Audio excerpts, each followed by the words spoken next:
நண்பர்களே வணக்கம். நான் அரஸ் ராஜா. ஒரு 2-3 நாளாவே வந்து இன்டர்நெட்ல ரொம்ப பரபரப்பா போயிட்டு இருக்க ஒரு விஷயம் வந்து மைத்ரி ஆட்ஸ்.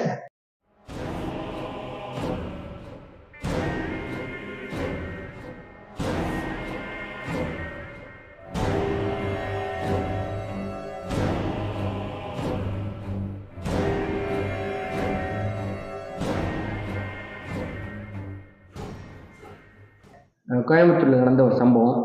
ஒரு சினிமா போலவே ஒரு 5000 பேர் வந்து ஒரு பைபாஸ்ல கூடுறாங்க.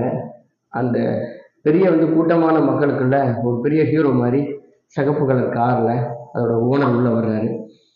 அவருடைய நிறுவனத்தை பத்தி நம்பகத்தன்மை என்ன சொல்றாரு, போலீஸ் வந்து தப்பா வந்து கொண்டு போய் எங்க மேல கம்ப்ளைண்ட் பண்றாங்க, மக்களுக்கு உண்மையில நாங்க நல்லது செய்ய தான் வந்தோம், இந்த மாதிரிலாம் பேசிட்டே இருக்காரு. ஸோ மைத்ரி ஆட்ஸ்னா என்ன, அதோட நம்பகத்தன்மை, நம்ம என்ன அதுக்குள்ள என்னத்தை பார்க்க